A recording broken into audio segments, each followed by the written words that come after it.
बंदी छोड़ सतगुरु रामपाल जी महाराज जी की जय हो। परमपिता परमेश्वर की सभी प्यारी आत्माओं को मुझ पवन दास का सत साहिब। पुण्यात्माओं, जैसा कि आपने न्यूज़पेपर वगैरह की कटिंग है या वैसे भी भविष्य वक्ताओं की भविष्यवाणियां हैं, आप लोग देख रहे हैं, पढ़ ही रहे हैं।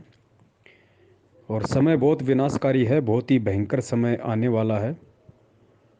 और कुछ तो प्रकृति का कहर है और कुछ जानबूझ के किया जा रहा है डीपॉपुलेशन के नाम पे। डीपॉपुलेशन का मतलब है जनसंख्या को कम करना। क्योंकि गुरुदेव ने भी एक सत्संग में कहा था कि बच्चों, अगर इसी तरह जनसंख्या बढ़ती रही तो आने वाले 100 साल में क्या खाएंगे, भूखे मरेंगे, धरती पे अन्न का दाना नहीं होगा।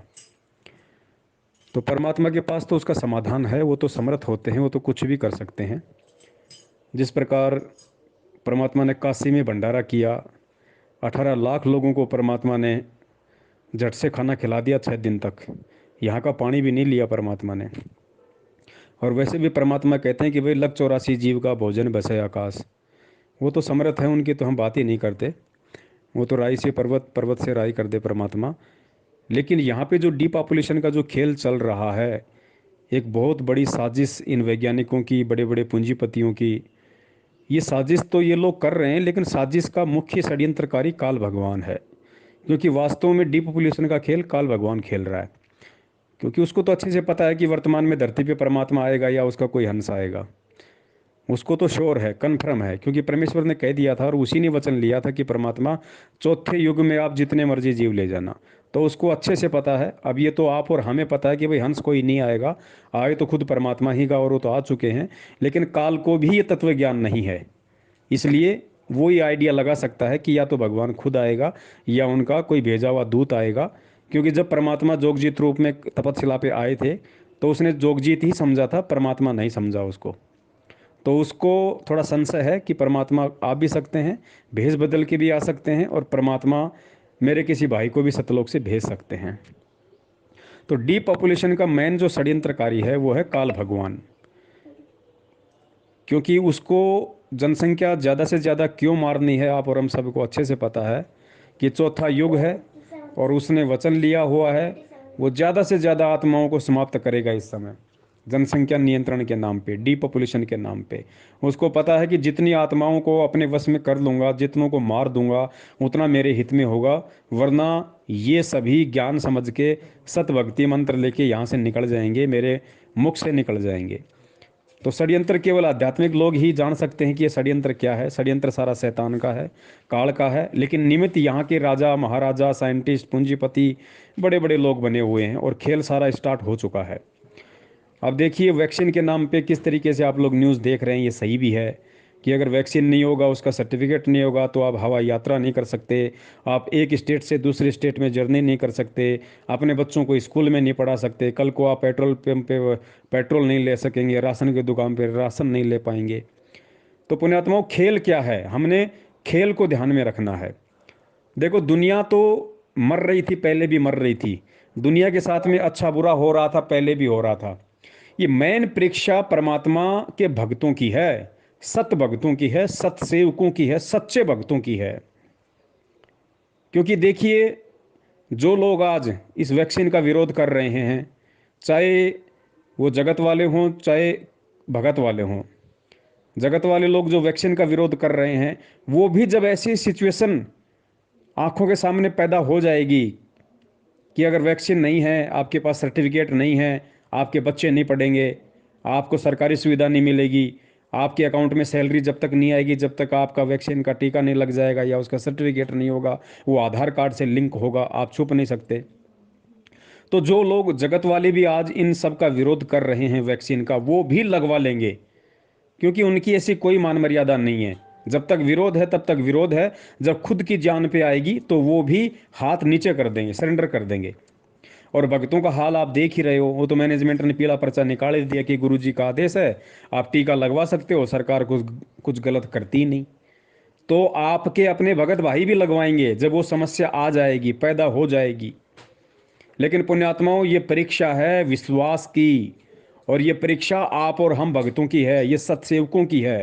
ये पूरी पृथ्वी पे परमात्मा हम भक्तों की परीक्षा ले रहा है। यहाँ पे अगर किसी ने दृढ़ता दिखानी है, किसी ने हिम्मत दिखानी है, तो वो केवल आप और हमने दिखानी है। कहे कबीर सुनो वही साधो, मैं तो हूं विश्वास में। ये अब आप और हमारे विश्वास की परीक्षा शुरू होगी, या यूं कह लीजिए कि आप और हमारे विश्वास की परीक्षा शुरू हो चुकी है। समस्याएं तो आएंगी ही आएंगी, सरकार जबरदस्ती करेगी ही करेगी, शैतान की प्रेरणा से, काल की प्रेरणा से। लेकिन अब ऐसी सिचुएशन में जब चारों तरफ से कोई रास्ता नजर नहीं आएगा, तब हम क्या करेंगे पुण्यात्माओं? ऐसी स्थिति में अब केवल दो ही चीजें हमारा सबसे बड़ा सहारा होंगी, केवल दो ही चीजें। एक परमात्मा का ज्ञान आधार, और दूसरा परमात्मा पे विश्वास।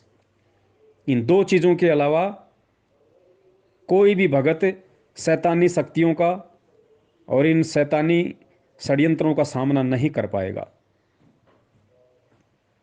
तो पुण्यात्माओं, अब विश्वास की परीक्षा है और ज्ञान आधार का सारा खेल है। दास तो अपनी कहता है, क्योंकि परमात्मा ने जब पिछले 6 साल से आप लोगों को संदेशा भिजवाने के लिए निमित्त बनाया है, तो पुण्यात्माओं आज मैं पीछे कैसे हट सकता हूँ? मैं तो सपन में भी नहीं सोच सकता पीछे हटने की, ना परमात्मा की मर्यादाओं से, और जो शब्द परमात्मा ने आज तक बुलवा दिए उन शब्दों से। ये दास तो सतगुरुदेव जी के आशीर्वाद से एक सुई की नोक जितना भी पीछे नहीं हटने वाला है। राशन ना मिले तो ना मिले, पेट्रोल ना मिले तो ना मिले, बच्चे स्कूल ना जाएं तो ना जाएं, सरकारी सुविधा ना मिले तो ना मिले, आज से पहले भी नहीं ले रहे थे। हवाई यात्रा हमें करनी ही नहीं है, एक स्टेट से दूसरे स्टेट में आना जाना ही क्यों है हमें? कहने का मतलब है सरकार जितना भी पाबंद करेगी ये वैक्सीन लगवाने के लिए शैतानी प्रेरणा से, तो लोग लगवाएंगे, क्योंकि वो सहन नहीं कर पाएंगे, क्योंकि उनके पास ज्ञान नहीं है, उनके पास भगवान नहीं है, और ज्ञान और भगवान के बिना विश्वास तो हो ही नहीं सकता। तो उनके पास कोई आधार नहीं है कि हम किस चीज को पकड़ के इसका विरोध करें।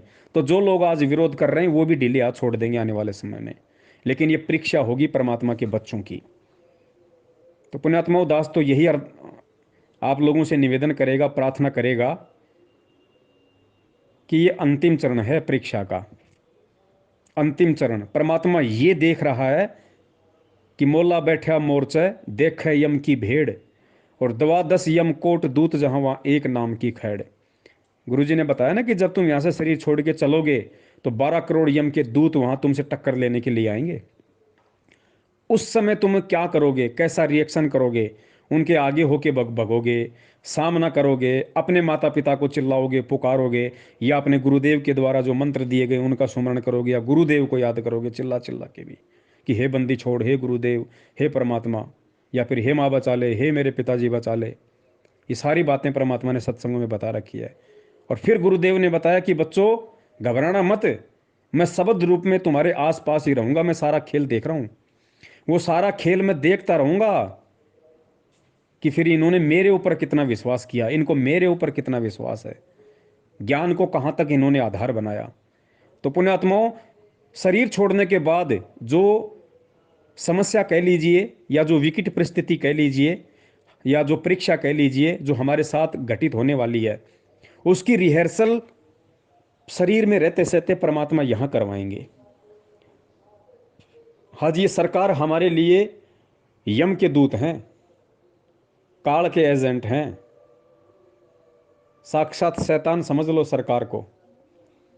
और जितना पाबंद, जिस तरीके से सरकार यहाँ पे जो लगाएंगी पाबंदियाँ, उन पाबंदियों से हमें हार माननी है या हमने उनका डटकर मुकाबला करना है। जेल जाना पड़े कोई दिक्कत नहीं, और कोई समस्या हो कोई दिक्कत नहीं, लेकिन पुण्यात्माओं हमने वैक्सीन नहीं लगवानी है। ये संदेश परम पूज्य सतगुरु रामपाल जी महाराज जी के भक्तों के लिए है। अगर हम वास्तव में भगत हैं, हमने अगर परमात्मा को समझा है, क्योंकि अब परीक्षा होगी भक्तों की, असली भक्तों की भी अब परीक्षा होगी, कि खाली मुझे प्रकट हुआ जुबान से ही कहते हैं, या अपनी अंतरात्मा से, अपने हृदय से भी मुझे परमात्मा मानते हैं, उसकी परीक्षा अब होगी। और जो टिक गया इस परमात्मा के नाम पे, परमात्मा के ज्ञान पे, कि भाई जब परमात्मा के नाम पे अगर ऐसी कोई नौबत आ गई, आने वाले समय में ऐसी कोई समस्या आ गई, तो देखिए हम कितना इस नाम पे टिकते हैं, कितना हम भगवान के ऊपर विश्वास करके हम इन परिस्थितियों का सामना करते हैं। पुण्यात्माओं, जो सत्संग परमेश्वर ने किए थे, एक एक सत्संग परमेश्वर का लोहे की लकीर है। संकेत कर दिया था परमात्मा ने कि बच्चों, कल पे कारण कौन है, कर सेवा निकाम, और मन इच्छा फल देऊंगा जब पड़ेगा मेरे से काम। तो पुण्यात्माओं, ऐसी समस्या जब हमारे सामने प्रकट होंगी और हम जब दृढ़ होंगे, उस समय समझो हमारा काम भगवान से पड़ रहा है। और फिर गुरुदेव ने कहा कि भगवान फिर कौन सा पीछे रहता है, आगे खड़ा पाओगा। और फिर गुरुदेव ने कहा था कि अगर घर में 2 दाने होंगे ना, 2 दाने अनाज के, 2 दाने, सुबह मटका भरा हुआ मिलेगा, अनाज का मटका भरा हुआ, आटे का पीस पिसा के तैयार। पुण्यात्माओं, अगर ऐसी समस्या हमारे सामने प्रकट हो गई कि भैया जिसको वैक्सीन नहीं उसको राशन नहीं, तो भैया जिसको वैक्सीन नहीं उसको राशन नहीं हमें मंजूर है, उस समय आपको अपने भगवान पे टकटकी लगा के आस लगानी होगी कि भगवान तेरे नाम पे हैं। सदना ने क्या कहा था परमात्मा से,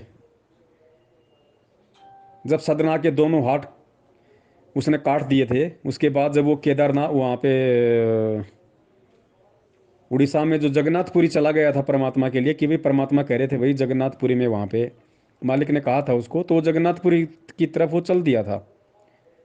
और जब बीच में रात हुई, रात गुजारने के लिए एक गांव में रुका सरपंच के यहाँ पे, तो गुरुजी ने बताया सरपंच की औरत थी, वो बदचलन थी, उसने रात को सदना के साथ में दुर्व्यवहार करने की कोशिश की। तो सदना ने कहा कि बहन मैं तो पहले से बहुत दुखी हूँ, मुझे और दुखी ना कर। तो वो अपनी बेइज्जती मान गई और उसने झूठा प्रचार कर दिया, चिल्लाने लग गई कि इसने मेरी इज्जत लूटने की कोशिश की है। सुबह पंचायत हुई, पंचायतों में ये फैसला हुआ कि भाई आजकल तो राह चलते आदमी को रात को रोकने का भी धर्म नहीं है, देखो ऐसे ऐसे नालायक लोग हैं। और सदना को जिंदा मीनार में चिनवाने के लिए आदेश पारित कर दिया। उस समय जब उसको जिंदा दीवार में चुनने लगे, तब सदना ने रोके भगवान से अरदास की थी कि हे परमपिता परमात्मा, मैं तो हूं ही इतना नीच, मैं तो हूं ही इतना दुष्ट कि परमात्मा मुझे तो मीनार तो क्या, मुझे तो जेरे कुएं में डालना चाहिए। मैं तो हूं ही इतना नीच प्राणी, मुझे तो आप समझ में आ रहा है, लेकिन भगवान मैं तेरे नाम पे निकला हूं। परमात्मा जब कल कोई इतिहास बनेगा तो तेरा कोई नाम नहीं लेगा कोई पीछे से, कि तेरे नाम पे चलने वालों की और आज ऐसी हालत हो रही है। तब गुरुदेव ने बताया उसी समय मीनार में धमाका हुआ, पूरी मीनार फूट गई और 2 ईंट जाके उस औरत के दूध के ऊपर लगी, उसके स्तनों पे लगी, दोनों स्तन कट के नीचे गिर गए और सदना के दोनों हाथ पूरे कर दिए परमात्मा ने। तब लोगों ने को विश्वास हुआ कि भाई ये भगत गलत नहीं था, ये औरत ही गलत थी। तो पुण्यात्माओं, सत्संग को समझिए, परमात्मा ने कब सहायता की और कैसी स्थिति में की। एक तो परमात्मा ने उस समय सहायता की जब सदना ने हृदय से पुकार की, और दूसरी स्थिति में उस समय परमात्मा ने सहायता की जब एंड होने को था, बिल्कुल अंत हो लिया था, बिल्कुल मरने को था वो, उसको दीवार में जिंदा चुनने वाले थे, उसके बाद हवा बंद होने वाली थी। तो आप समझ रहे होंगे कि परमात्मा, मतलब हमने विश्वास नहीं तोड़ना बिल्कुल भी।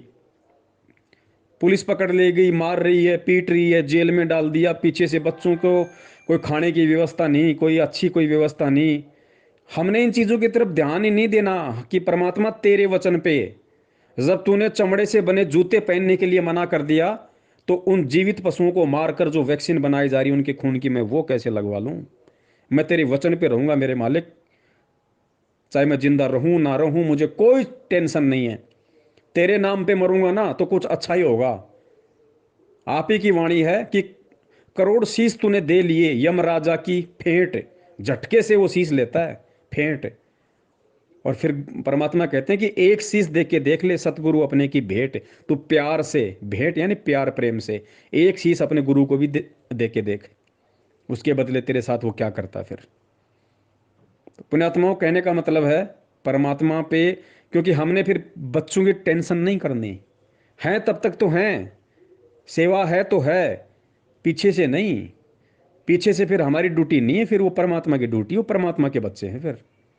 हमने ना हमारी टेंशन करनी, ना हमने फिर बच्चों की सोचनी कि पीछे से मेरे बच्चों के साथ क्या हो रहा होगा। ऐसी स्थिति में जब हमारे साथ में सरकार अति कर देगी, अभी स्थिति नहीं आई है लेकिन आइडिया लग रहा है सरकार की मंशाओं को लेके, न्यू वर्ल्ड ऑर्डर को लेके, और जिस तरीके से पूरे संसार को अपने काबू में करने की कोशिश की जा रही है, डीपॉपुलेशन, जबरदस्ती लोगों को मार मार के जनसंख्या को नियंत्रण किया जा रहा है तरह तरह की चीजों से। दास उस समय की बात कर रहा है, वो समय चाहे 2 साल में आए, चाहे 10 साल में आए, या चाहे अभी कुछ दिनों में स्टार्ट हो जाए, उस समय की दास बात कर रहा है। हमने इतना दृढ़ परमेश्वर के नाम पे होना पड़ेगा। और एक चीज और बता देता हूं पुण्यात्माओं, ये भगवान हर तरीके से झाड़ झंकाड़ के देखेगा, हर तरीके से हिला हिला के देखेगा। गुरुजी कहते हैं ना, तुम मार्केट में एक 50 रुपए का मटका लेने जाते हो, कितना बजाते हो उसको चारों तरफ से। तो हम मटके हैं, ये परमात्मा कुम्हार है, सतलोक लेके जाएगा बजा बजा के। परमात्मा ऐसा भी खेल खेल सकते हैं, परमात्मा ऐसी भी परीक्षा ले सकते हैं। हो सकता है अखबार में ऐड आ जाए, हो सकता है टीवी चैनल पे ये न्यूज आ जाए कि संत रामपाल जी महाराज ने भी लगवाई कोरोना की वैक्सीन, और उसका वीडियो भी वायरल हो जाए, कोई बड़ी बात नहीं। अखबार में भी वैक्सीन लगाते हुए गुरुजी का फोटो आ सकता है। लेकिन ध्यान रखना पुण्यात्माओं, हमने संत की कथनी पे चलना है, संत की करनी के ऊपर नहीं चलना। ध्यान हो, गुरुजी ने तो जेल से अपनी बहन से राखी भी बंधवाई थी, लेकिन आप और हमारे लिए आदेश है रक्षा सूत्र, राखी नहीं बंधवानी भैया, ये परंपराएं नहीं निभानी। लेकिन परमात्मा ने अपनी बहन से जेल में, हिसार जेल में राखी बंधवाई, उसका उसका अखबार में फोटो आया कि रक्षाबंधन मनाते हुए संत रामपाल जी महाराज, क्योंकि उनकी छोटी बहन राजबाला, छोटी है बड़ी है मुझे नहीं पता, वो भी जेल में थी बरवाला कांड के समय। और बहुत सारे लोगों ने यही सोच के, जो बबली गुजर है पलवल हरियाणा वाला, उसी ने यही सोच के परमात्मा की आज भक्ति छोड़ दी। उसी समय उसके मन में दोष आ गया था कि हमें मना कर रहे हैं और खुद वहां पे लगवा रहे हैं। तो पुण्यात्माओं, ऐसा भी हो सकता है। ये बंदी छोड़ है हर तरीके से, क्योंकि ज्ञान पूरा दे दिया इसने, ज्ञान देने में कमी नहीं छोड़ी। कल को कोई ये नहीं कह सकता कि सिलेबस पूरा नहीं पढ़ाया, ये क्वेश्चन कहां से आ गया, ये सवाल कहां से आ गया, ये सवाल नहीं कर सकता कल को कोई, क्योंकि परमात्मा पूरा पाठ पढ़ा के गए और 20 साल से उसका रिवीजन करवा रहे थे, रिवीजन। तो ऐसा वीडियो भी आ सकता है न्यूज चैनल के माध्यम से कि हिसार जेल नंबर 2 में संत रामपाल महाराज ने भी लगवाई कोरोना वैक्सीन, अखबार में भी आ सकती है। लेकिन हमने इन चीजों को देख के विचलित नहीं होना। परमेश्वर ने हमें क्या निर्देशित किया है, क्या आदेशित किया है, वो हमारे लिए महत्वपूर्ण है, ना कि ये कि गुरुजी ने वैक्सीन लगवा ली। वो परमेश्वर है, उसके ऊपर कोई कर्म लागू नहीं है, उसके ऊपर कोई विधान लागू नहीं है, उसके ऊपर कोई नियम लागू नहीं है, जो नियम आप और हमारे ऊपर लागू है, क्योंकि हम मरीज हैं। डॉक्टर मरीज को, डायबिटीज वाले मरीज को बोल देगा भैया मीठा नहीं खाना, और 2 मिनट बाद में डॉक्टर की कोई पार्टी है, वो अगर रसगुल्ले मंगा के खा रहा है, तो वो मूर्ख आदमी होगा जो ये कहेगा कि ये काहे का डॉक्टर है, ये खुद तो रसगुल्ला खा रहा है और मुझे मीठा खाने का मना कर रहा है। अरे तो भैया बीमार तू है या डॉक्टर है? तो पुण्यात्मा, ये अध्यात्म है, हमने बहुत सोच समझ के एक एक कदम, क्योंकि यही परीक्षा है, समझ लो बस फाइनल। ऊपर फिर कोई परीक्षा नहीं है। जो इस परीक्षा में यहां पास हो गया ना, रास्ते में फिर कोई यम का दूत नहीं है। फिर उन आत्माओं को परमेश्वर कहते हैं, मैं कर दूं पल में पार हो जा रजा तेरी, तुम कर दो पल में पार हो जा रजा तेरी। पल में पार कर देगा परमात्मा, क्योंकि ये नुक्ता होगा। और परमेश्वर कहते हैं नुक्ते ऊपर रीझेगा तेरे, तेरे करोड़ कर्म जल जाए, नुक्ते ऊपर रीझेगा करोड़ कर्म जल जाए तुम्हारे। तो परमेश्वर को पता है कि ये शरीर छोड़ने के बाद क्या संघर्ष करेंगे। ये यम के दूतों से, जिनकी आकृति विकृति शरीर देख देख के अच्छे अच्छे डर जाते हैं। हम कहीं रात को गली में अकेले जाएं, सामने से कोई कुत्ता आ जाए तो हमारी लेटरिन निकलने को हो जाती है। हम शरीर छोड़ने के बाद में यम के दूत, जिनको देखते ही आदमी का कालजा फट जाए। तो परमात्मा वो रिहर्सल हमारी थोड़े से में यहीं ले रहे हैं कि देखो इसको, मेरे ऊपर कितना इसको यकीन है, मेरे ऊपर इसको कितना विश्वास है, मेरे लिए देखे ये इन चीजों का विरोध करेगा या नहीं करेगा। हमने कोई रैली नहीं निकालनी, हमने केवल इन चीजों को अपने ऊपर एप्लीकेबल करना है हम नहीं लगवाएंगे तो नहीं लगवाएंगे, चाहे सरकार नाराज हो, चाहे सरकार का बाप नाराज हो, चाहे जेल में डालें, चाहे काले पानी की सजा दें। भाई जो गुरु वचन पे डट गए, कट गए फंद 84 के पुण्यात्माओं, ये सत्संग एक एक आज लागू होने हैं भक्तों के ऊपर। इनको मत देख के चलना आप, कोऑर्डिनेटरों को, नामदान संचालकों को, मैनेजमेंट को। ये नहीं कर पाएंगे हिम्मत, इनकी नहीं बस की बात है। इन्होंने तो पहले ही ऊपर हाथ खड़े कर दिए काल प्रेरणा से। कि एक भगत ने अरदास लगाई थी तो गुरुजी ने कहा कि भाई कोई दिक्कत नहीं, कोरोना की वैक्सीन लगवा सकते हो, सरकार कभी गलत नहीं कर सकती। मैं ज़्यादा डिटेल में नहीं जाऊंगा कि सरकार क्या कर सकती है और क्या नहीं कर सकती। पहले मैंने आप लोगों को बता दिया कि सरकार क्या क्या कर सकती है। अगर सरकार गलत नहीं कर सकती, अगर गुरुजी ऐसा बोलते और मैनेजमेंट ये बात आज भक्तों को कह रहा है, तो उन्हीं भक्तों की क्यों ऐसी की तैसी इस मैनेजमेंट ने करवाई खट्टर आईजी अनिल राव के खिलाफ पोस्टर बनवा बनवा के कि बरवाला कांड इन्होंने कराया, एक राजनीतिक षड्यंत्र था, एक साजिश के तहत सरकार ने गुरुजी को जेल में डाल रखा है, हरियाणा के जाटों के साथ तुम हो गए सरकार को नीचे गिराने के लिए। तो उस समय कहाँ था तुम्हारा ये ज्ञान कि सरकार कुछ गलत नहीं कर सकती? और अगर सरकार गलत नहीं कर सकती तो आज से पहले क्यों ड्रामा बनाया इन भक्तों का, क्यों इनके कर्म फुड़वाए सरकार के खिलाफ पोस्टर डलवा डलवा के? तो ये मैटर अलग है। दास निवेदन कर रहा है पुण्यात्माओं, भयंकर जोर का समय है और आने वाला है। और कोरोना से भी कई बड़ी बड़ी महामारियां आएंगी। सरकारें इन महामारियों, क्योंकि मैन मेड हैं, ये मैन मेड है, ये आदमी के द्वारा सर्जित की गई महामारियां हैं, ये वायरस वगैरह ये। और करवा कौन रहा? ये काल करवा रहा है, इसको आप और हम समझ सकते हैं। और इन महामारियों के बीच में इन्हीं का फायदा उठा के ये डीपॉपुलेशन का खेल खेला जाएगा, लोगों को गुलाम बनाने की पूरी साजिश की जाएगी। तो भाई आपने किस तरीके से, क्योंकि यो सौदा फिर नहीं रसन, तो यो सौदा फिर नहीं। कोई अगर ढीले हो तो भी छोड़ देगा कि भाई नहीं होगा हमसे तो इतना। भाई रास्ता यो ही है सतलोक जाने का, गुरुजी ने कह दिया। भाई यो कलयुग, यो ही समय और यो ही गुरु और यही नियम, यही भक्ति। और काल इसी तरीके से हाथ पकड़ पकड़ के हिलाएगा, चाहे इस जन्म में हिम्मत दिखा दो या चाहे फिर किसी अगले जन्म में अगर तुम्हारा सूत बैठ जाए, अगर मौका मिल जाए तुम्हें, तो भाई उस जन्म में ही मत कर लेना। और कोई तरीका नहीं है सतलोक जाने का, हर जन्म में यही कलयुग है सतलोक जाने का।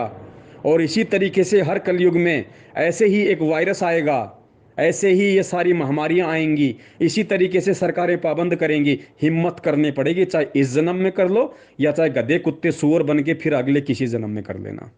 वो तुम्हारी अपनी मौज, तुम्हारी अपनी मर्जी। तो दास का तो निवेदन है कि दास तो परमपिता परमेश्वर जी की दया से, उनके आशीर्वाद से, हालांकि मेरी तो कोई औकात नहीं है, मैं तो 2 कौड़ी का जीव हूं, लेकिन मैं हिम्मत करूंगा भाई। हिम्मत मुझे दिखानी पड़ेगी, मुझे करनी पड़ेगी, मुझे परमात्मा को रिझाना पड़ेगा। क्योंकि परमात्मा और काल दोनों आमने सामने बैठे हैं और काल परमात्मा के ऊपर टोंट कस रहा है, टोंट, कि देखता हूं तेरे ज्ञान का कितना असर हुआ इनके ऊपर, और देख दिखाता हूं तेरे को ये तेरे भगत हैं या मेरे गुलाम हैं। वो काल परमात्मा को कह रहा है कि अभी देख दिखाता हूं आंखों के सामने, ये तेरे भगत हैं या मेरे नौकर हैं, मेरे दास हैं, मेरे गुलाम हैं। तो पुण्यात्माओं, आपने परमेश्वर की गर्दन नीची करवानी है काल के सामने, या परमेश्वर का सीना चौड़ा करवाना है? क्योंकि सारा गेम यहाँ पे भक्तों को लेके हो रहा है। ये 21 ब्रह्मांड एक शतरंज का खेल है और 2 खिलाड़ी हैं, काल और परमात्मा, आप और हमें गोटियां। गोटी काल के हाथ में आ गई तो काल नचाएगा, परमात्मा के हाथ में आएगी तो पोबारा 25 कर देगा। तो हमने किसको जिताना है, किसको हराना है, ये इतना ज्ञान देने के बाद परमात्मा ने हमारे ऊपर ही छोड़ दिया कि बच्चों मेरी इज्जत और मेरी बेइज्जती अब तुम्हारे हाथ में है, तुम क्या करते हो। क्योंकि जबरदस्ती नहीं कर सकता परमात्मा, नहीं तो किसी की औकात नहीं, ना काल की ना किसी और की। लेकिन ये खेल जबरदस्ती का नहीं है, ये खेल विश्वास का है कि हम अपने बाप पे विश्वास करते हैं या हम काल के द्वारा जिस तरीके से हमारे को हाथ पकड़ के हिलाया जाएगा, हमारा विश्वास उस समय डगमग होता है। हम किसकी नजरें नीची करवाना चाहते हैं और किसका सीना मतलब फक्र से और बिल्कुल सामने करवाना चाहते हैं। तो भक्तों को देख के मत चलना अब आपस में हो सकता है कल को ऐसी विकट परिस्थितियां पैदा हो जाएं, सरकार को नेट भी बंद करना पड़ जाए, क्योंकि सरकार के हाथ में पूरा तंत्र है और सरकार काल की एजेंट होती है, शैतानी पावर है सारी। कल को आपका व्हाट्सएप भी बंद हो सकता है भाई, आपका फेसबुक भी बंद हो सकता है, आपकी यात्राएं भी बंद हो सकती हैं। उस समय ये मत सोचना कि कोई पवन दास का संदेशा आएगा या गुरु जी का कहीं से कोई सत्संग कोई भेजेगा मुझे। उस समय किसी से कोई उम्मीद मत करना। उस समय तुम्हारा ज्ञान आधार काम आएगा, तुम्हारा विश्वास काम आएगा। दुनिया में दूसरी तीसरी चीज तुम्हें सहायता नहीं करेगी, ना बाप करेगा, ना माँ करेगी, ना पड़ोसी करेगा। औरों का तो मतलब ही क्या है। परमात्मा बैठा हुआ है, परमात्मा उसी की करेगा जो परमेश्वर का होगा, और परमेश्वर का वो होगा जो ज्ञान को आधार प्लस विश्वास। दो फॉर्मूले हाथ पकड़ लेना, एक हाथ में ज्ञान आधार और एक हाथ में विश्वास। ये दो हथियार है हमारे। ज्ञान का राज, ध्यान की तुरिया। ये ज्ञान रूपी राज और ये विश्वास और मालिक का ध्यान। पुण्यात्माओं, यही एक फॉर्मूला है और कोई फॉर्मूला नहीं है। अब चिल्लाने से भी बात नहीं बनेगी। चिल्लाने वाला भी कमजोर ही माना जाएगा कि हे बंदी छोड़, हे बंदी छोड़, वो भी कमजोर माना जाएगा। क्योंकि डॉक्टर ने जब मरीज को गोली दवाई दे दी और तो अगर पीड़ा ज़्यादा बढ़ गई तो हे डॉक्टर साहब, हे डॉक्टर साहब करने से डॉक्टर नहीं बचाएगा। डॉक्टर ने बचने का तरीका दे दिया। हाँ, डॉक्टर आपको विश्वास दिला सकता है अपना भाषण देके, दो शब्द बोल के कि बेटा ये गोली हैं, ये बहुत अच्छी कंपनी की हैं, ये गोलियां मैंने बहुत सारे लोगों को दी है बेटा, तुरंत असर करती हैं, तो टेंशन काहे को लेता है। डॉक्टर आपका विश्वास बंधा सकता है, लेकिन काम तो गोली नहीं करना है। तो पुण्यात्माओं, परमेश्वर का सत्संग हमारा विश्वास बंधाएगा, लेकिन काम परमात्मा की भक्ति ने ही करना है। वो विश्वास आपने अपने अंदर पैदा करना पड़ेगा डॉक्टर के सत्संग सुन के, कि डॉक्टर जो कह रहा है 100% सत्य है। और डॉक्टर ने असंख्य बार कह दिया कि बच्चों अगर ऐसी जिस दिन नौबत आ गई, क्योंकि नौबत तो आनी थी, वरना परमात्मा को वो सत्संग बोलने की जरूरत ही नहीं थी। परमात्मा सबसे बड़ा भविष्यवक्ता, सबसे बड़ा दिव्य दृष्टा होता है, सबसे बड़ा त्रिकालदर्शी, क्या अनंत कालदर्शी होता है। तो ये सत्संग अगर परमेश्वर ने किया है कि बच्चों अगर घर में 2 दाने होंगे, परमात्मा मटका भर देगा। मालिक को पता था कि वो समय भी शैतान लाएगा, यहाँ पे वो समय भी आएगा, मेरे बच्चों के सामने ऐसी विकट परिस्थिति भी आएगी। तो इस सत्संग को आधार बना के, विश्वास करके हमने घर में बैठ के लेके माला बैठ जानी है। भगवान से दूर हो गए, ना इधर के ना उधर के, धोबी के कुत्ते वाली हालत हो जाती है तुम्हारी। काल ऐसा करके छोड़ देता है। तो इस वर्तमान के संघर्ष के समय में जो संघर्षशील रहेगा, जो न टूटेगा, न डिगेगा, न झुकेगा, न मुड़ेगा, भगवान को सिर सौंप दिया तो सौंप दिया, उस आत्मा की परमात्मा फिर उस संघर्ष के समय रक्षा करेगा, जो आज उस परमात्मा के लिए संघर्ष कर रहा होगा। और किस प्रकार परमात्मा रक्षा करेगा? भक्तिहीन प्राणी और जो भगत आज मर्यादाओं में नहीं है, जो परमेश्वर को परमेश्वर नहीं मान रहे, उनकी स्थिति होगी उस समय कि गंदी नाली में अगर रोटी का टुकड़ा भी मिल जाए तो खाने को मजबूर होंगे। और जो भगत होंगे, जो सत्सेवक होंगे, सच्चे सेवक होंगे परमात्मा के, उनकी परमात्मा कैसे रक्षा करेगा? सुनो गुरुदेव के मुख कमल से। जैसे दास बार बार आपको कथा सुनाता है कि जिस समय परमात्मा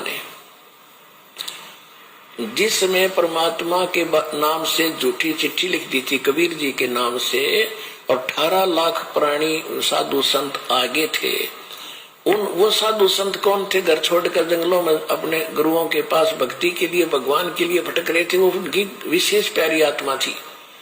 अब वहां उन 18 लाख को 3 दिन तक झोपड़ी में बैठे गरीब जुलाई ने, वो तो भगवान थे, लीला कर रहे थे, 3 दिन तक उनको वो भोजन खिलाया जो कभी सुना भी नहीं था उन महापुरुषों ने, भक्तों ने, साधुओं ने। और सोना की मोहर दी और दोहर दी, और छक्के हलवा पूड़ी कचौड़ी जलेबी छक खावा, छा बखावा, दिन में भूखे मरे तिंदरे बुगड़े खानिए थे होते। तो उनके लिए जब ये लीला कर दी, पृथ्वी का को माल भी नहीं था, सतलोक से ला दिया जाता है। पृथ्वी का माल नहीं था, काशी का भंडारा किया परमेश्वर ने, 18 लाख को खिलाया दिन में 4-4 बार। इस पृथ्वी लोक का नहीं था, वो सतलोक से लाए थे परमात्मा। और फिर आगे देखना पुण्यात्माओं, किस प्रकार उस विनाश के समय में जब ऐसी संकट पैदा होगा, ऐसी विकट परिस्थितियां पैदा हो जाएंगी, क्योंकि गुरुदेव तो परमेश्वर है, अंतर्यामी है, उनको तो पता है उस विनाश के समय का। उस समय का थोड़ा सा जिक्र परमेश्वर ने किस प्रकार किया कि बच्चों तुम्हारे घर में अगर 2 दाने भी होंगे तो परमात्मा क्या करेगा फिर देखना। उसको कहते हैं भक्ति का प्रतिफल। मेरे बुगड़े खानिए थे होता है। तो उनके लिए जब ये लीला कर दी, पृथ्वी का को माल भी नहीं था, सतलोक से ला दिया जाता है। तो आने वाले समय में जैसे जनसंख्या बढ़ रही है, 100 वर्ष के बाद क्या खाएंगे ये, अगर ये माहौल नहीं बदलाते। फिर भगवान व्यवस्था करेगा। आपके घर में 2 दाने होंगे, तड़के भरा पाओगा मटका, पिप्पा भरा पाओ। आपके घर में 2 दाने होंगे ना, 2 दाने, तो परमात्मा कहते हैं भक्तिहीन प्राणियों की तरह मैं तुम्हें गंदी नाली में पड़ा हुआ रोटी का टुकड़ा नहीं खाने दूंगा। बच्चों, तुम्हारे घर में अगर 2 अन्न के दाने भी होंगे रात को, तो सुबह तुम्हारे उठने से पहले परमात्मा उस मटके को अनाज से भर देगा। ऐसी रक्षा करेगा परमेश्वर अपनी आत्माओं की। इसलिए हमारे को विश्वास होना चाहिए दृढ़ अटल कि धरती पे अगर भगवान है तो संत रामपाल जी महाराज है, उनके अलावा कोई पुरुष नहीं है। बंदी छोड़ सतगुरु रामपाल जी महाराज की जय। पीका को माल भी नहीं था, सतलोक से ला दिया जाता है। तो आने वाले समय में जैसे जनसंख्या बढ़ रही है, 100 वर्ष के बाद क्या खाएंगे ये, अगर ये माहौल नहीं बदलाते। फिर भगवान व्यवस्था करेगा। आपके घर में फिर भगवान व्यवस्था करेगा।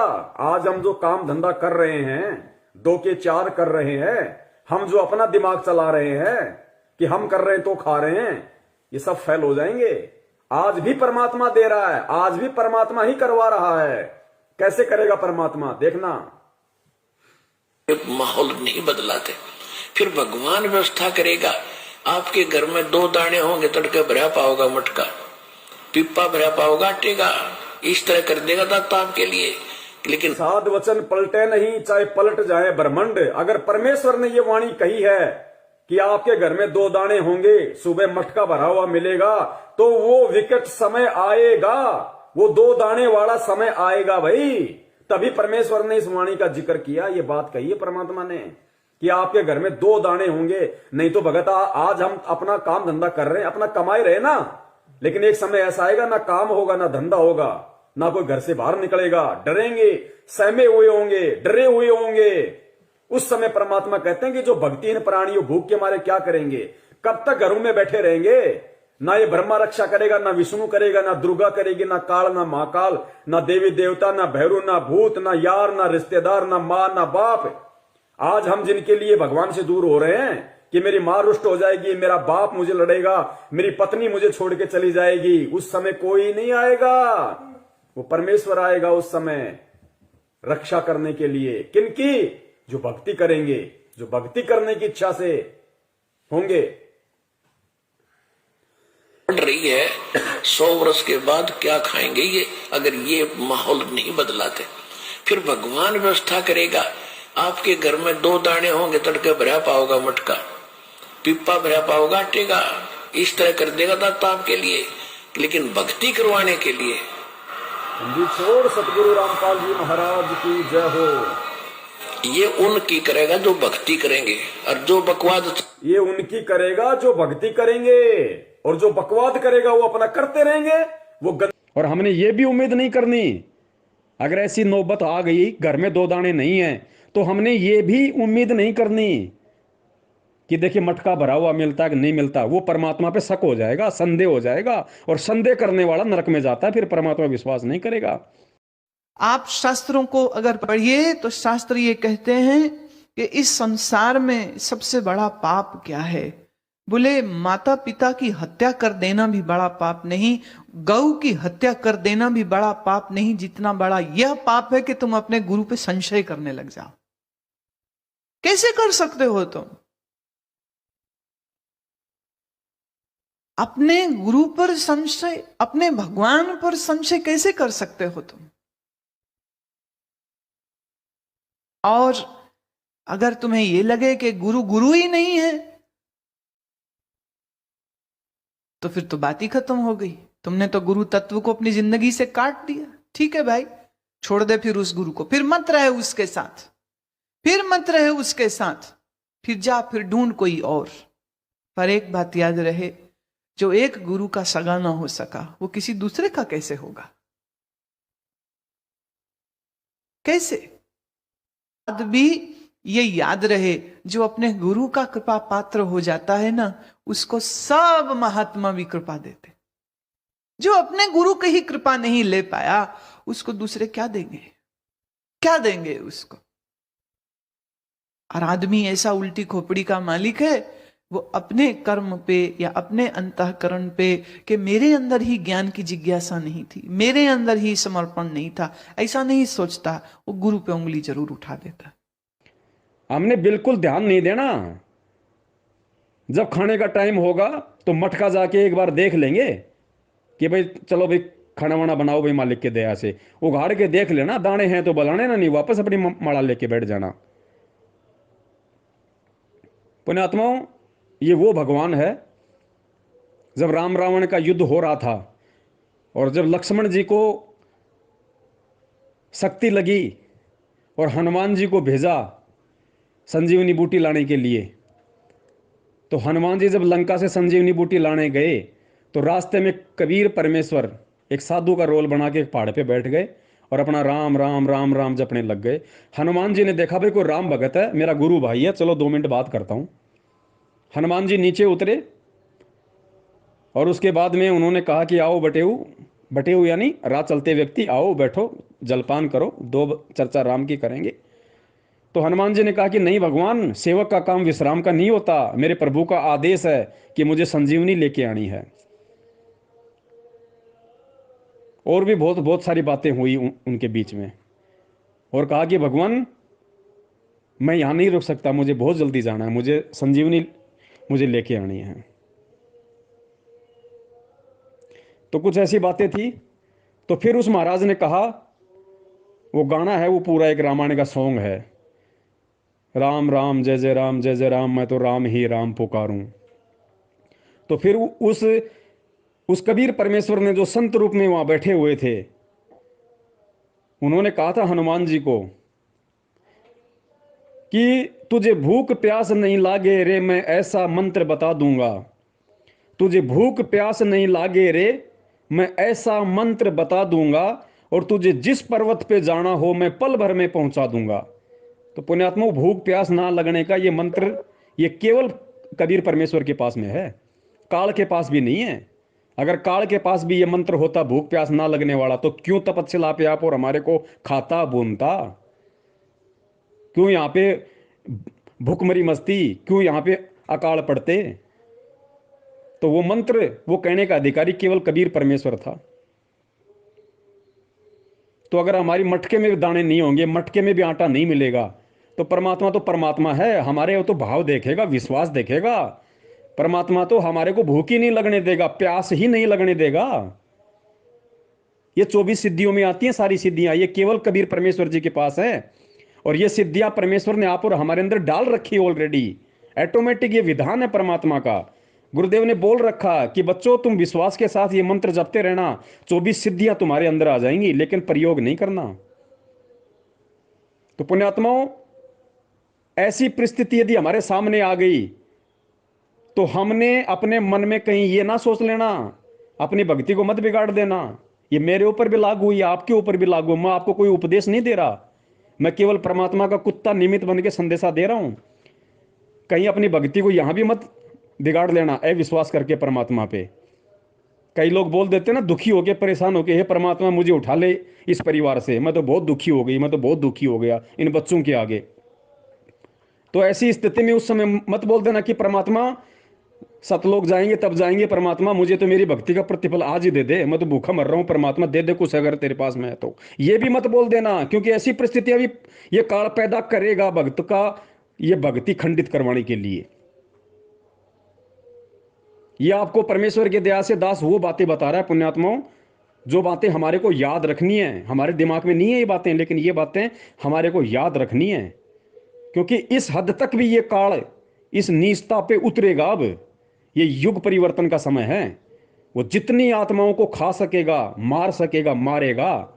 उसको पता है कि मेरा भोजन मेरे घर से निकलता जा रहा है, और उसको पता है कि इंसान को ही क्यों मारेगा, वो इंसान को ही खत्म करेगा। तो हमने बहुत सावधान रहना है। बहुत सोच समझ के हमने चलना है। और हमारा साथ देने वाला धरती पे कोई नहीं है सिवाय भगवान और भक्ति के। किसी भी यार दोस्त रिश्तेदार मित्र पे आस्था मत लगा लेना उस समय। ऐसी स्थिति में मत फोन कर देना कि मैं ऐसी विकट परिस्थिति हूं, मेरी सहायता करो, मेरी हेल्प करो। मत मांग लेना किसी से 2 रुपए भी। एक उधार की बात अलग होती है, वो भी जब सामान्य परिस्थिति में, लेकिन उस परिस्थिति में नहीं। अगर ऐसी समस्या उत्पन्न हो गई तो अनाज के लिए, रोटी के लिए, दाल सब्जी के लिए किसी से 5 रुपए भी उधार मत मांग लेना। फिर वो एक बात अलग है। भगत भाई आपस में अगर किसी को मालूम पड़ गया समस्या ऐसी है तो वो कर दे तो बात अलग है। बाकी जब वो समस्या आएगी तो भगत भी आपस में नहीं मिलेंगे, ना किसी को मालूम पड़ेगा कहाँ क्या हो रहा है। तो केवल माला लेके बंदी छोड़ का नाम, हाथ में ले लो माला और बंदी छोड़ रखवाड़ा, बस ये सूत्र ध्यान रखना। और विश्वास रखना, ये विश्वास रूपी सेज, बस उस विश्वास रूपी डोर को पकड़ के बैठे रहना। दास भी परमात्मा से अरदास करेगा कि परमात्मा दास को भी सद्बुद्धि देना, ऐसी समस्या अगर कभी प्रकट हो जाए तो। बाकी होंगी पुण्यात्माओं, क्योंकि सतलोक जाना इतना आसान नहीं है। काल भगवान रोकेगा और परमात्मा देखेगा, वो तोड़ेगा और परमात्मा ये देखेगा कि जुड़ने के लायक कौन है, सतलोक जाने के लायक कौन हुआ है। अरे लोहे की कोई छोटी सी चीज बनाई जाती है, उसको कितना आग में तपाया जाता है, कितने हथौड़े मारे जाते हैं उसको, कितना उसको रगड़ा जाता है, उसको घिसा जाता है, तब जाके एक छोटी सी सुई बनती है। तो पुण्यात्माओं, ये सतलोक जाने की परीक्षा अगर इतना आसान होता, क्यों कहते हैं परमात्मा बार बार कि सतलोक जाना कोई बरवाड़े का बस स्टैंड नहीं है, कोई खाला का घर नहीं है सतलोक। यहाँ तो जोटा लगेगा, जोटा। हरियाणा में जोटा क्या कहते हैं, शायद इसको कहते होंगे भाई, जोर आएगा, भयंकर तरीके से जोर लगेगा, तगड़ा बोझ पड़ेगा, इसको कहते हैं जोटा लगेगा। तो बस विश्वास और ज्ञान आधार, परमेश्वर दया करें, हम सब पे परमात्मा दया बनाए रखें। यही हम सबकी बंदी छोड़ परमपिता परमेश्वर सतगुरु रामपाल जी महाराज जी से अरदास है, विनती है, प्रार्थना है। क्योंकि दास जब व्हाट्सएप पे इस तरह की न्यूज़ देखता है, इस तरह की वीडियो देखता है कि काल किस प्रकार से चारों तरफ से जो है जगत के प्राणियों को घेर रहा है, घेरने की कोशिश कर रहा है, कैसी कैसी विकट परिस्थितियां बनाने की कोशिश कर रहा है, तो जगत वालों को तो कुछ भी आभास नहीं है इन चीज़ों का पुण्यात्माओं। लेकिन असल में अगर परमात्मा के बाद में कोई भविष्य वक्ता है तो उसका भगत है। परमात्मा के भगत ही असली भविष्य वक्ता है, जिनको परमेश्वर ने तत्व ज्ञान रूपी टॉर्च दे दी, वो आंखें दे दी, वो बहुत आगे का कुछ देख सकते हैं, वो जान सकते हैं कि क्या होगा क्या नहीं होने वाला है और किस तरीके से हमने बचना है। वो बचाव भी परमात्मा ने हमें उसका उपाय भी दे दिया, समाधान भी सब दे रखा है परमात्मा ने। लेकिन अब उसको कौन किस तरीके से लेता है, अपने ऊपर धारण करता है, अब उसकी परीक्षा है। अब हीरे मोती लाल जिनके लिए परमात्मा यहां आते हैं कि गोता मारूं स्वर्ग में जा बैठूं पाताल और गरीब दास ढूंढता फिरूं हीरे मोती लाल, अब है वो हीरे मोती लाल बनने का समय। अब मालूम पड़ेगा कि परमेश्वर के असली हीरे मोती लाल कौन है और किन आत्माओं के लिए परमात्मा आता है। तामर ध्वज ने, छोटा बच्चा था और दोनों माँ बेटों ने खाली स्वर्ग प्राप्ति के लिए बच्चे को काट दिया, राजा थे। और कौन सा था वो भाई, सिमली का भाई मंसूर, एक एक अंग कट गया उसका, एक एक अंग। उसने अपने गुरुदेव के द्वारा जो नाम दिया गया था अनल हक, उसको नहीं छोड़ा। जबकि पुण्यात्मा उस समय तो ना मोबाइल थे, ना ट्रांजिस्टर थे, ना जगह जगह सत्संग होते थे। आज तो हम दिन में 50 बार सत्संग सुन सकते हैं, उस समय तो कोई सुविधा नहीं थी। फिर उनको इतनी दृढ़ता कहाँ से आई? क्योंकि बिना ज्ञान के दृढ़ता नहीं आ सकती, क्योंकि उसके भक्ति संस्कार मजबूत थे। और आज हमारा सब कुछ मजबूत है। भगवान साक्षात संत रामपाल जी के रूप में आया हुआ है, साक्षात परमात्मा आया हुआ है, सत भक्ति मंत्र दे दिए, पूरा कोर्स दे दिया, असली मंत्र दे दिए। मंसूर के पास तो असली मंत्र भी नहीं था, ये सतलोक वाला, वो तो खाली अनल हक जप रहा था। लेकिन उसको विश्वास था कि मेरे गुरु ने, अगर वो विश्वास हो गया कि मेरा गुरु सच्चा है, और फिर चाहे गुरु आपको मंत्र जाप करने के लिए दे दे कि बेटा ये 3 मंत्र हैं, कुत्ता बिल्ली हाथी, कुत्ता बिल्ली हाथी, बेटा इन मंत्रों को जाप कर तुझे पार करेगा। तो अगर भगत है तो विश्वास करेगा, वो ये नहीं देखेगा कि कुत्ता बिल्ली ये मंत्र है या किसी जानवर के नाम है। उसको ये है कि मेरे गुरु ने मुझे दे दिया, अब मेरे गुरु ने दे दिया तो मेरे लिए यही असली मंत्र है। तो पुण्यात्माओं, दयाबंदी छोड़ की कि परमेश्वर ने इस बिजली पीढ़ी में आके हमें संभाला, लाखों को अपना भगत बनाया, और लाखों में से कुछ मुट्ठी भर को परमेश्वर ने छांटा इन 6 सालों में, जो आज सतसेवकों के नाम से जाने जाते हैं, पहचाने जाते हैं। और ये परीक्षा केवल सतसेवकों की है, बाकी तो परमेश्वर की मर्यादाओं से कब के कोसों दूर हो चुके हैं। जो 70% जो मैनेजमेंट के संपर्क में हैं, जो कोऑर्डिनेटरों के संपर्क में हैं, जो 6 साल से हिम्मत नहीं कर पाए, ज्ञान को आधार नहीं बना पाए, आगे नहीं बढ़ पाए, निर्णय नहीं कर पाए क्या सही है क्या गलत है 6 साल में भी, अब वो दूर हो चुके हैं। अब वो डोर परमात्मा के हाथ से उनकी निकल चुकी है। ये परीक्षा केवल पूरी सृष्टि में अगर किसी की है तो सतसेवकों की है, ध्यान रख लेना। और कदम कदम पे परीक्षा है। और चाहे मेरे संदेश से आपको मिले या ना मिले, चाहे आपके संदेश से मेरे तक पहुंचे या ना पहुंचे, हमने इन संदेशों के भरोसे नहीं रहना। अब हमने परमात्मा और परमात्मा के ज्ञान के भरोसे रहना है, विश्वास करके। वही चीज हमारी अंतिम होगी। कल को शरीर छोड़ के सतलोक जाएंगे तो हम कोई आपस में मिलके नहीं जाएंगे कि लो साहब ये फलाना भगत है, मैं इस भगत के साथ जाऊंगा, या भाई ये पवनदास चल रहा है, भाई हम तो भाई पवनदास के साथ जाएंगे। कोई निश्चित नहीं है यहां किसी का भी, मेरा शरीर कब छूटेगा, आपका कब छूटेगा। अकेला जाएगा, ये अकेला जाने का मार्ग है। चल अकेला, तेरा मेला पीछे छूटा राही, चल अकेला। ये अकेला चलने का मार्ग है। ये यहां तक परमात्मा ने आप और हमसे जो साथ संगति करवाई, या जब तक वो समय देगा आगे हम सब तक साथ संगति करेंगे। ये हमारा सौभाग्य कि हम मजबूत हो जाएं, हम दृढ़ हो जाएं, हमारे को हमारे बंदी छोड़ पे अटल और दृढ़ विश्वास हो जाए। इसलिए परमात्मा ने ये साथ संगति का मौका आप और हमें दिया। मुझे आप लोगों से हिम्मत मिली, आपको मुझसे हिम्मत मिली, और सबको कहने की हिम्मत बंदी छोड़ से मिली, उनके सत्संगों से मिली। तो पुण्यात्माओं, ये अंतिम दाव है, ये युग परिवर्तन है, और महाविनाश होना ही होना है। और इस महाविनाश में किस तरीके से हम लोग रिएक्ट करते हैं, ये अब आप और हम सबके अपने पर्सनली ज्ञान आधार पे है। हृदय से हम लोग प्रार्थना यही करेंगे कि गुरुदेव के लिए कुछ ऐसा कर बैठे हैं जिस पर हम लोगों को नाज हो, गुरुदेव को नाज हो कि हमारे अपने थे। शरीर का टुकड़ा टुकड़ा चला जाए, खून का एक एक कतरा बह जाए, पर हमारे से एक एक कर्म वही होना चाहिए जिस पर गुरुदेव को नाज हो, गर्व हो, गौरव हो। इसके अलावा कुछ नहीं है।